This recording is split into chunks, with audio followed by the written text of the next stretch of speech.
Hello అండి, అందరికీ నమస్కారం. Welcome to my channel V for Bujji అండి.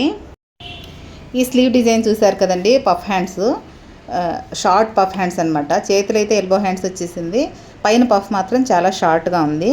దీన్ని కొంచెం హెవీగా కావాలన్నా నాలాగా ఇలా కట్ చేసుకోవచ్చు, లేకపోతే కొంచెం తగ్గించి కూడా కట్ చేసుకోవచ్చు అండి. ఈ డిజైన్ మీరు నేర్చుకోవాలనుకుంటే రండి, ఎలా కట్ చేసుకుని కుట్టుకోవాలో నేను చెప్పేస్తాను. దీనికోసం అయితే నార్మల్గానే ఎల్బో హ్యాండ్స్ కట్ చేసుకోవాలండి. కట్ చేసుకుని పైన 3 ఇంచులు మాత్రమే బట్ట తీసుకున్నాను నేను.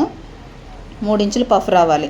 సో నేను మార్జిన్తో కలిపి 2.5 ఇంచులు మార్జిన్ కింద ఎక్స్ట్రా పోతుంది కాబట్టి 2.5 ఇంచులు అయితే ఈ పార్ట్ ఏదైతే ఉంది కదా గ్రీన్ కలర్ ముక్క, అది కట్ చేసుకున్నాను. నేను ఈ క్లాత్ని అయితే సపరేట్గా తెప్పించానండి, చీరకు మ్యాచింగ్. సో ఇలాగా 4 ఫోల్డ్ అయితే చేసుకుని ఆ క్లాత్ని మడత పెట్టి దాన్ని కూడా డబుల్ ఫోల్డ్ చేసుకోండి. హ్యాండ్స్ని డబుల్ ఫోల్డ్ చేసుకుని దాని మీద పెట్టుకోవాలి. మనకి కింద పైన కూడా స్పేస్ కావాలండి. ఈ పఫ్కి కింద ముందు కరెక్ట్గా స్ట్రైట్గా ఒక కటింగ్ బట్ట ఎక్కువ తక్కువ లేకుండా కట్ చేసేసుకుని కింద పక్కన ఎంత కావాలి మనకి పఫ్ హెవీగా పైకి నుంచోవాలి. నేను కుట్టిన దాంట్లో లాగానే పఫ్ కావాలంటే కింద మామూలుగా 1.5 నుంచి 2 ఇంచులు పెట్టుకోండి. పైన సైడ్లో కూడా 2.5 ఇంచులు పెట్టుకోండి. పైన కూడా 2 ఇంచుల నుంచి 2.5 ఇంచులు పెట్టుకోండి. పెట్టుకున్న తర్వాత మార్జిన్ చూసారా, ఆ మార్జిన్ వదిలేసి ఈ పైన ఇక్కడి నుంచి ఎక్కువ పఫ్ వచ్చేటట్టు మార్క్ చేసుకోవాలి. నేను వీడియోలో చూపిస్తున్నట్లు అలా మార్క్ చేసుకుని కట్ చేసేసుకోండి. ఇప్పుడు దాన్ని డిజైన్ కుట్టిన తర్వాత అయితే చాలా బాగుంటుందండి. వేసుకున్న తర్వాత బ్లౌజు మంచి లుక్ వస్తుంది. కొంచెం వెరైటీగా కూడా ఉంటుంది అనమాట. ఏంటంటే పైన మాత్రమే పఫ్ వస్తుంది, కింద ఏమీ ఫ్లీట్స్ రావు మనకి జాయింట్ దగ్గర.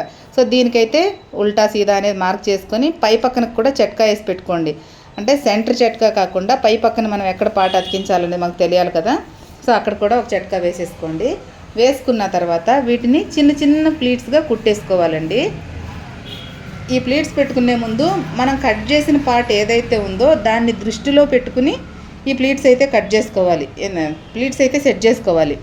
ఎందుకంటే తర్వాత మళ్ళీ మనం ప్లీట్స్ మరీ దగ్గరగా పెట్టేసి మనం కట్ చేసిన క్లాత్కి సరిపోలేదు, వెడల్పు తక్కువ వచ్చిందంటే చంక దగ్గర మళ్ళీ బట్ట తక్కువైపోద్ది కదా.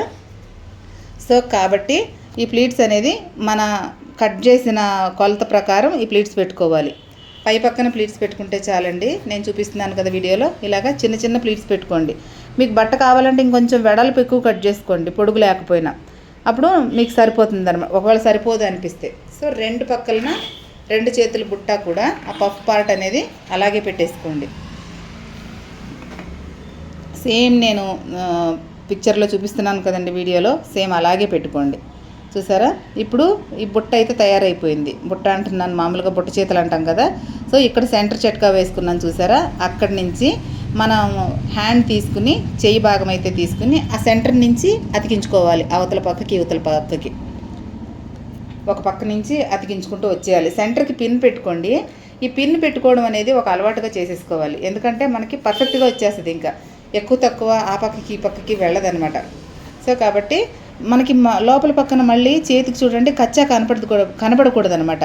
ఫినిషింగ్ పక్కా ఫినిషింగ్ ఉండాలి. కాబట్టి ఇదే క్లాత్ని ఊరికే ఒక దారమంతా ఒక పాయింట్ లోపలికి మడత పెట్టుకుని కుట్టేసుకోవాలి. ఎందుకంటే మనం కుట్టిన తర్వాత కింద కచ్చా ఫినిషింగ్ ఉంటే దాంట్లో మనకి నీట్గా కనపడదు అనమాట, దారాలు వచ్చేయడం అలాంటిది ఉంటాయి కదా.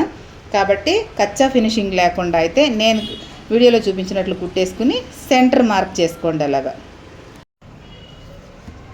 ఇప్పుడు చూసారా, బ్లౌజ్ పీస్ కూడా మనం హ్యాండ్స్ ఏదైతే ఉందో దాన్ని సెంటర్ నుంచి పిన్ చేసుకోండి. ఇలా పిన్ చేసుకోవడం వల్ల మనకి క్లాత్ జరగదండి, అటు ఇటు మనం కింద ఎంత మార్జిన్ పెట్టుకున్నామో అంతవరకే ఉంటుంది, బట్ట జరగదు. కాబట్టి అలా పెట్టుకుని నీట్గా ఆ పైపింగ్ పక్క నుంచి అయితే కుట్టు వేసేసుకోండి.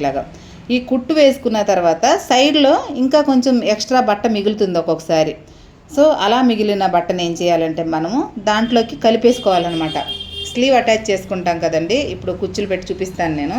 అది ఏంటి కట్ చేస్తున్నాను అనుకున్నారా, ఇందాక నేను మార్జిన్ లోపల కచ్చా కనపడకుండా ఒక ఫోల్డ్ చేసుకున్నాను కదా, అది పై వరకు వచ్చింది. సో దాన్ని అయితే కొంచెం కుట్టోడు తీసేసుకున్నాను. ఇప్పుడు ఆ ప్లీట్స్ కూడా అలా పెట్టేసుకోవాలి, ఎక్స్ట్రా బట్టని అలా ప్లీట్స్ పెట్టేసుకోవాలండి. నేను దీంట్లో అయితే మీకు కటింగ్ చేశాను కదా హ్యాండ్స్ది, లైనింగ్ పార్ట్ది, దీని మీద పెట్టి చూపించాల్సింది. కాకపోతే నాకు నిన్న లైవ్లో కంగారులో నాకు ఐడియా రాలేదండి. నెక్స్ట్ టైం అయితే పక్కా అన్నీ కంప్లీట్గా చూపించేటట్టుగా చూసుకుంటాను. ఇప్పుడైతే నార్మల్గా హ్యాండ్స్ అటాచ్ చేసేసుకోవడమే, సెంటర్ నుంచి అటాచ్ చేసుకోండి. లేదు మీరు సెంటర్ నుంచి అటాచ్ చేసుకోను అంటే ఈ క్లాత్ని కింద పక్కన అతికించుకున్న తర్వాత ప్లీట్స్ అయితే తర్వాత పెట్టుకోవాల్సి వస్తుంది మీరు. అలా కూడా చేసుకోవచ్చు. ఇప్పుడు నేనైతే దీన్ని ఫస్టే ప్లీట్స్ పెట్టుకున్నాను కాబట్టి దీన్ని అయితే ఇలా సెంటర్ నుంచి అయితే అటాచ్ చేసేసుకున్నానండి. చూసారా ఫైనల్గా బ్లౌజ్ లుక్ అయితే ఇది. నిజంగా అండి మంచిగా మ్యాచింగ్ చీర కట్టుకుని మంచిగా రెడీ అయ్యి ఈ బ్లౌజ్ వేసుకుంటే దీని లుక్ అయితే అద్భుతంగా ఉందన్నమాట. చాలా అంటే చాలా సూపర్గా ఉంది. ఇది కనుక డిజైన్ మీకు నచ్చినట్లయితే ప్లీజ్ అండి నా వీడియో లైక్ చేసుకుని, నా ఛానల్ కనుక మీరు ఇంతవరకు సబ్స్క్రైబ్ చేసుకోలేదంటే నా ఛానల్ సబ్స్క్రైబ్ చేసుకుని నన్ను సపోర్ట్ చేయండి. ఇలాంటి వీడియోస్ నేను డైలీ మీకు అప్లోడ్ చేసే ప్రయత్నం చేస్తాను. సో వీడియో నచ్చితే ఖచ్చితంగా వీడియో లైక్ చేసుకుని మరికొంతమందికి షేర్ చేయండి. మళ్ళీ రేపు కలుసుకుందాం.